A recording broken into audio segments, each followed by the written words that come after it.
Boa noite. Mais um dia de crise nos aeroportos. Na Câmara, a CPI da crise aérea suspendeu os depoimentos de hoje e da próxima semana. Os deputados querem intermediar as negociações entre os controladores de voo e o comando da aeronáutica. Hoje, houve atrasos em quase 40% dos voos. Malas perdidas no Aeroporto Internacional do Rio de Janeiro. Gente tentando passar o tempo a qualquer custo. Tem gente que está aqui sem hotel, sem comida, sem táxi, sem nada. É isso que está acontecendo. 4 vezes remarcado meu horário. Estou aqui desde ontem, eu, minha filha. Pelo terceiro dia consecutivo, passageiros enfrentaram problemas em vários aeroportos do país. Pelo balanço da Infraero, até às 6h30 da tarde, 38% dos voos estavam atrasados. Este passageiro chegou a entrar no avião, mas teve que sair. Ficamos 2 horas em terra, dentro da aeronave, e depois o comandante falou conosco que não decolaria. Daí ficamos aqui no aeroporto, né? Sem respostas, sem explicações nenhuma. Em São Paulo, a situação não foi diferente. Na verdade, eu não sei mais de quem que é a culpa, né? Tá? Eu não sei se é do governo, se é dos controladores, se é das companhias, né? Tipo assim, não tem almoço, ninguém dá atenção. Por conta do novo capítulo da crise aérea, a CPI que investiga o caso cancelou os depoimentos de hoje. O que eles querem agora é tentar intermediar as negociações entre governo e controladores. Para haver uma negociação e para haver um acordo é preciso que haja interesse das partes. Então nós precisamos primeiro ouvir o comando da aeronáutica, ouvir o Ministério da Defesa e as próprias lideranças dos controladores para saber se existe interesse por parte deles de que haja, para este momento, um acordo. Para o relator, não há boicote e sim excesso de zelo neste momento. Eu acho que existe um excesso de preciosismo que, na minha avaliação, tem levado, né, a esta crise que nós assistimos nos aeroportos. Para o deputado Miguel Martini, que trabalhou 16 anos como controlador de voo, o que está havendo é um atrito entre comando e comandados. No fundo, houve uma ruptura da confiança entre os controladores e os comandantes. O que ajuda nesse momento é alguém serenar os ânimos, e aí nós estamos fazendo esse esforço no sentido de tentar ajudar a serenar esses ânimos, ter boa vontade de funcionar. Funcionando, tira um pouco essa tensão e buscam-se as soluções. A crise aérea será discutida amanhã no Palácio do Planalto. O presidente Lula convocou uma reunião com o ministro da Defesa, Valdir Pires, e o comandante da Aeronáutica, Junito Saito. Lula deve cobrar mais uma vez o fim do caos nos aeroportos. Uma televisão de qualidade que atenda aos interesses do cidadão. É assim que o ministro-chefe da Secretaria de Comunicação Social, Franklin Martins, quer que seja a TV pública. Ele participou em Brasília da abertura de um seminário sobre a comunicação no Brasil.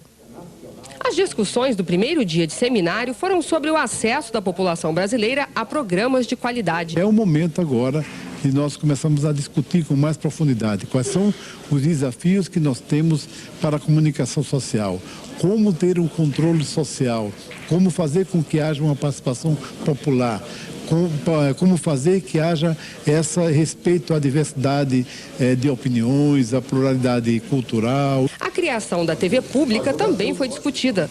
Para o ministro-chefe da Secretaria de Comunicação Social, Franklin Martins, a preocupação é em relação ao financiamento, que precisa ser garantido, porque a maior parte dos recursos deve ser do orçamento federal. O governo está trabalhando com a ideia de que a TV pública largue com orçamento em torno de 350 milhões de reais, que é o orçamento mais baixo de uma TV comercial no Brasil. É com isso que nós queremos largar. E vai largar como? Reunindo a Radiobras e a Associação de Comunicação Educativa Roquete Pinto, a TVE. Essas televisões estarão dentro de uma parceria com um conjunto de TVs públicas espalhadas Brasil afora, entende? Constituindo uma rede, e isso também vai valer para as rádios. Para o ministro, o que se quer é fazer uma TV voltada para os interesses do grande público.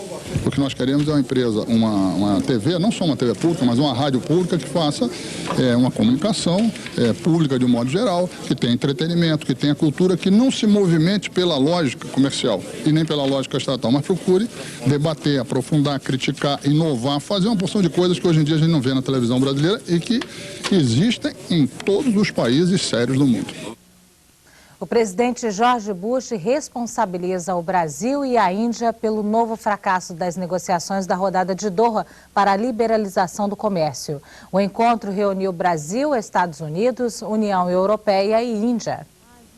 A reunião do G4 em Potsdam, na Alemanha, tinha o objetivo de descongelar as negociações sobre a abertura comercial iniciadas na rodada de Doha há 5 anos, mas não houve acordo entre as partes. O ministro das Relações Exteriores, Celso Amorim, disse em entrevista à imprensa internacional que novamente não avançaram as negociações sobre os temas agrícolas, incluindo os cortes nos subsídios, que têm provocado distorções no comércio entre países ricos e pobres. As ofertas para maior acesso de produtos agrícolas ao mercado deles não foram satisfatórias, resumiu. Celso Amorim contou ainda que estava confiante de que os Estados Unidos e a União Europeia iriam ceder, mas hoje não apresentaram novidades ao que já haviam proposto na rodada de Cancún em 2003. O presidente da Comissão Europeia, José Manuel Barroso, disse que está preocupado com o andamento da rodada, mas que o bloco europeu fez sua parte. Cláudio Boiunga, boa noite. Boa noite, Luciana. Boiunga, mais um impasse na Organização Mundial do Comércio, fracasso na rodada de Doha. Pois é, as negociações comerciais internacionais avançam em ciclos. Esses ciclos são chamados de rodadas. A de Doha, que começou em 2001 na capital do Catar, visa diminuir as barreiras comerciais em todo o mundo, com um foco especial no livre comércio para os países em desenvolvimento. Desde então, negociadores tentam resolver uma equação complexa, conseguir dos países centrais, os ricos, que abram mais os seus mercados aos produtos agrícolas dos países emergentes, para que estes atenuem as barreiras às manufaturas e serviços dos países ricos. O G4, o bloco principal dos emergentes, formado por Índia, Brasil e depois os ricos Estados Unidos e União Europeia, tentou agora em Potsdam destravar Doha por um compromisso de ordem geral para que os 150 países membros da Organização Mundial de Comércio pudessem fechar um acordo até o final de ano, lá em agosto, na base de uma convergência multilateral, a linguagem diplomática. O que se viu foi decepcionante. Brasil e Índia se retiraram da reunião de Potsdam, que deveria durar até o final de semana, alegando que a proposta do Primeiro Mundo era insuficiente. Bush, como vimos na matéria, acusou de Washington o Brasil e a Índia de desperdiçarem uma ocasião de ouro. Ela não era tão de ouro assim. A Secretaria de Comércio dos Estados Unidos, Susan Schwab, nunca escondeu que se chegaria no máximo essa semana a uma, aspas, Doha Light, com pouca concessão aos países do Sul. Em compensação, continuaria pedindo um corte de mais de 50% nas taxas de importação de manufaturados por parte dos emergentes. O impasse é grave nos Estados Unidos. As eleições legislativas de novembro passado fortaleceram o Partido Democrata, que é muito ligado aos sindicatos, muito protecionistas. Dentro de 6 meses, as eleições presidenciais americanas dominam a cena, um período em que não vai se fazer uma concessão maior em comércio exterior. E pior ainda, no final do mês, expira a autorização dada pelo Congresso ao presidente Bush para concluir acordos comerciais sem emendas. Como se sabe, Bush, com índices de popularidade baixíssimos, entra na fase que eles chamam de lá o lame duck, o pato manco, um presidente sem força para impor concessões ou sacrifícios ousados. Ok, obrigada, Boiunga. Veja a seguir, o ministro do Trabalho do Iraque acusa o exército americano de forjar evidências de abusos contra crianças de um orfanato. E o Conselho de Ética do Senado procura um relator para o processo contra Renan Calheiros. Nós voltamos já já.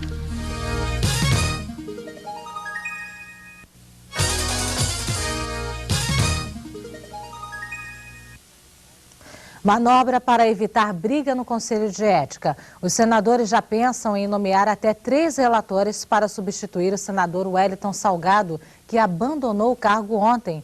Ele é o 2º relator a renunciar no processo por quebra de decoro parlamentar contra o presidente do Senado, Renan Calheiros.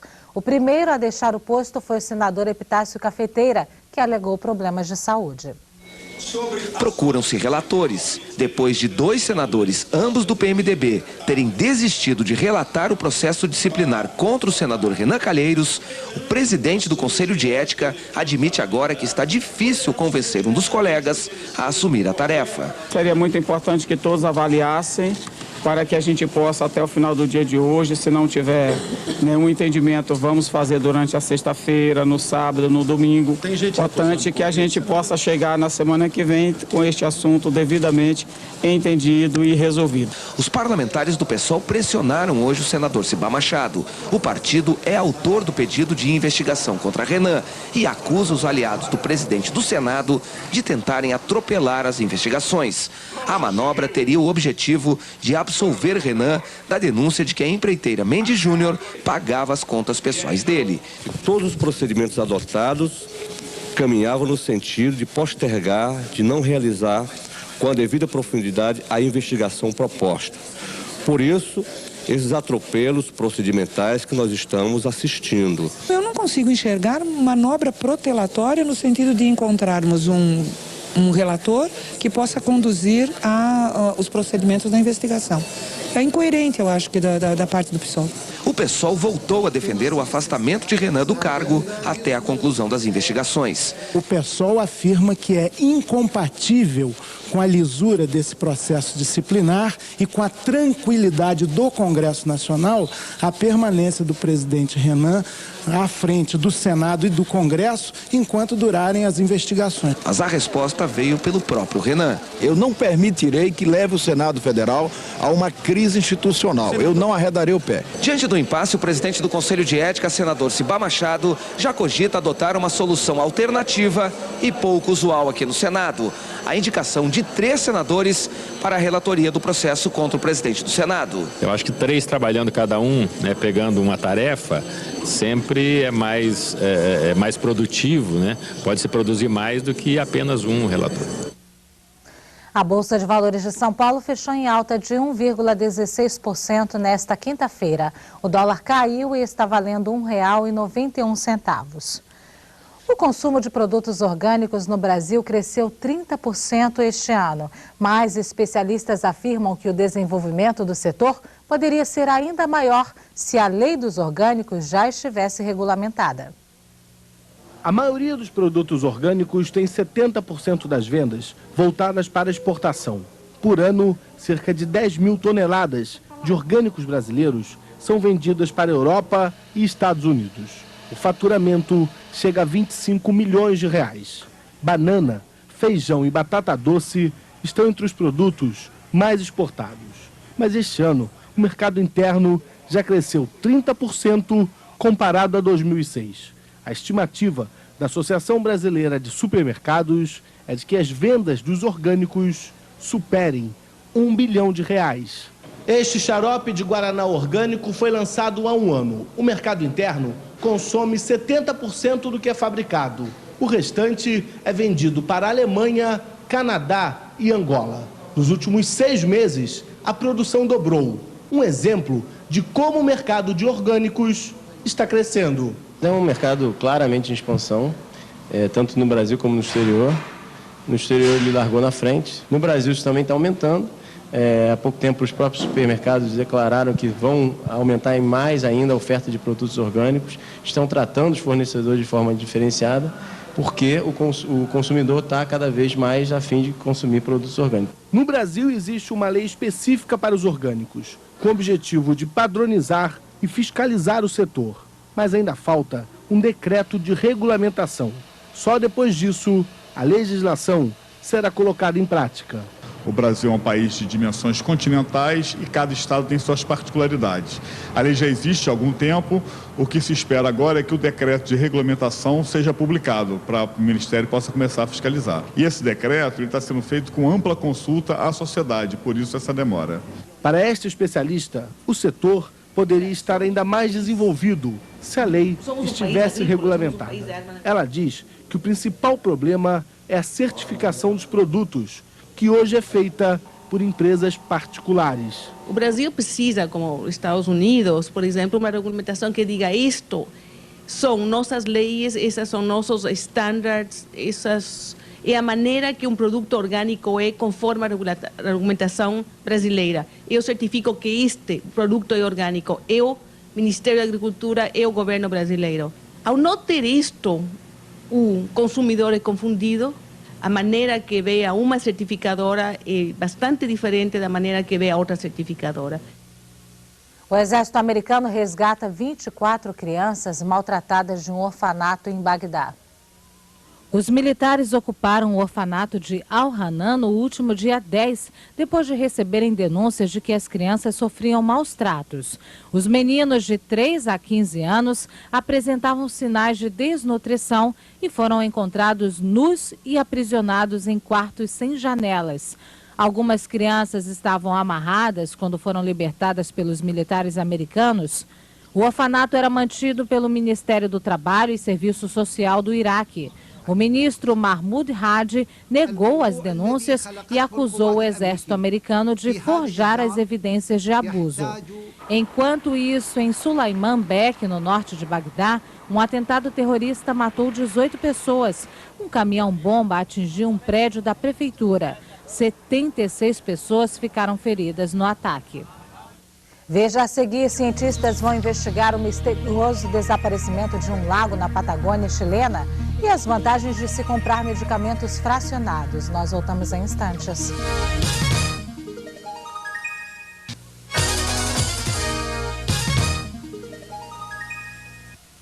Ainda é pequena a procura por remédios fracionados, falta divulgação.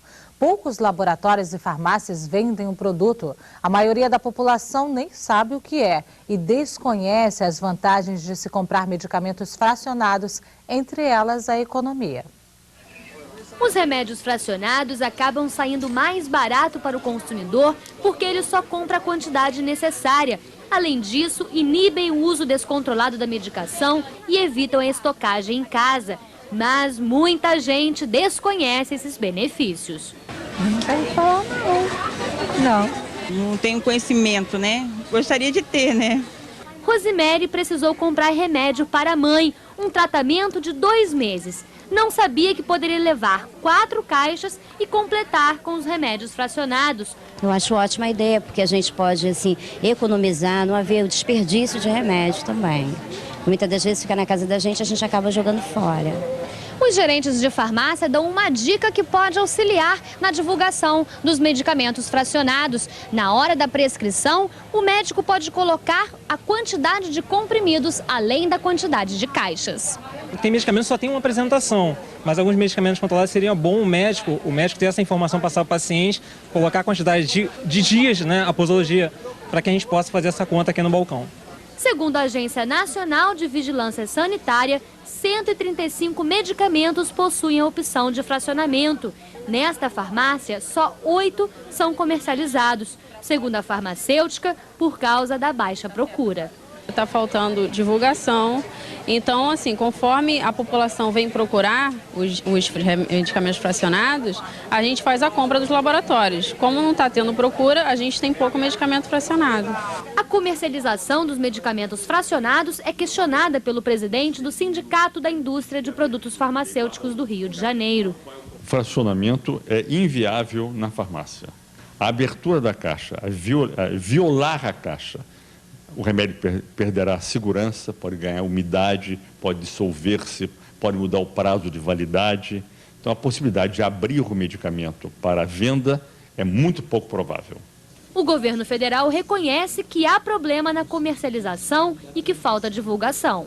Há talvez uma necessidade de uma informação maior à população sobre os benefícios que uma ação desse tipo traz e, de um outro lado, há a necessidade de se discutir com as farmácias que tipo de dificuldade elas enfrentam para que tenham condições de disponibilizar o produto aos consumidores. Um projeto de lei tramita no Congresso Nacional para obrigar os laboratórios a fracionar todos os medicamentos. É importante que se obrigue as empresas a permitirem que o consumidor adquira apenas a quantidade de medicamentos que é necessário. É melhor obrigar a empresa a uma adaptação, ainda com essa questão da exceção, do que obrigar o consumidor a comprar quantidades superiores à sua necessidade.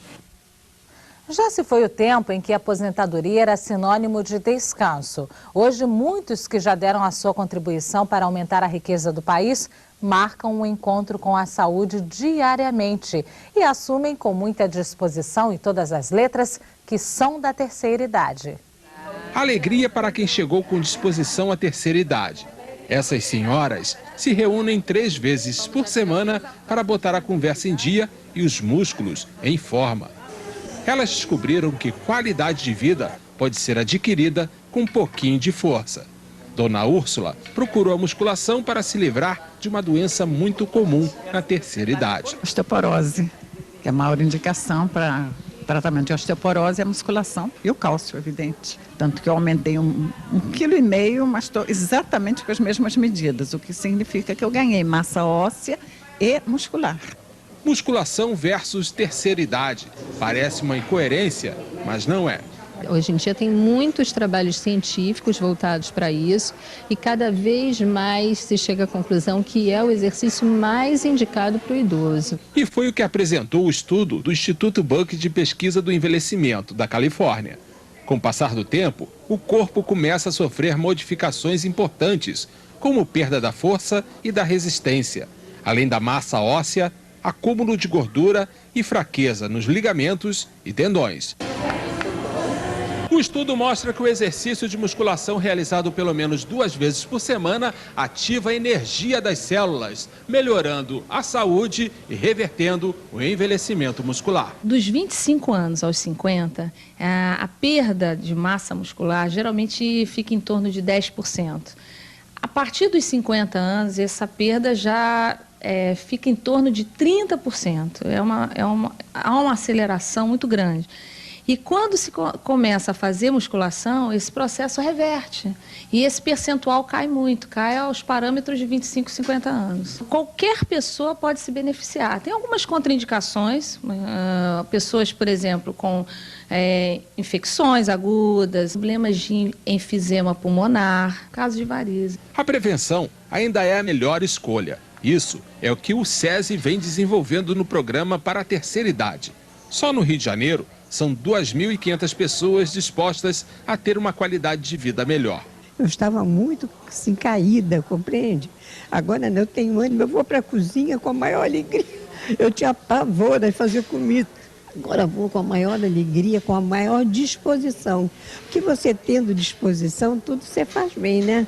Bem antes de todos os estudos apontarem a musculação como caminho para uma terceira idade mais saudável, a nadadora Maria Lenk, que morreu aos 92 anos, já mostrava que isso era possível. A atleta que escreveu o livro Longevidade e Esporte foi prova viva de que quem cuida do corpo chega longe. É o que deseja Dona Úrsula, com os seus 72 anos. Falando a verdade, acho que eu estou vivendo uma das épocas mais felizes da minha vida. Eu me considero uma pessoa muito feliz, mas esta época realmente está sendo muito feliz. Tem muitos ganhos.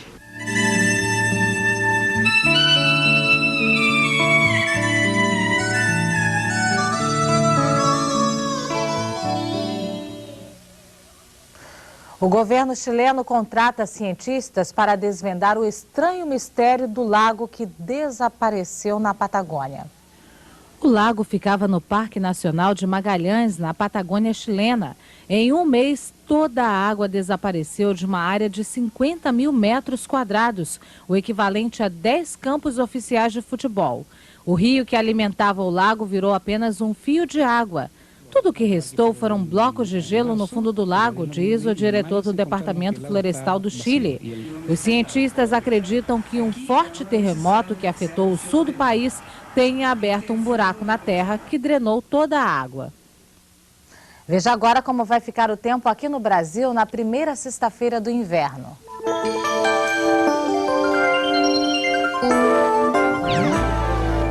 Uma grande massa de ar seco garante mais um dia com tempo firme no sudeste. A nebulosidade aumenta e pode chover rápido apenas no norte do Espírito Santo e no nordeste de Minas. Na região sul, o sol brilha forte e o tempo fica firme, mas chove durante a tarde no sul e no sudeste gaúcho. O dia vai ser quente e seco também em todo o centro-oeste. A umidade relativa do ar fica muito baixa em toda a região. No norte, o sol predomina, mas ocorrem pancadas de chuva à tarde, com exceção de Rondônia, Tocantins e sul do Pará, onde o tempo continua seco. No nordeste, chove em boa parte do litoral. No interior da região, o tempo continua quente e seco.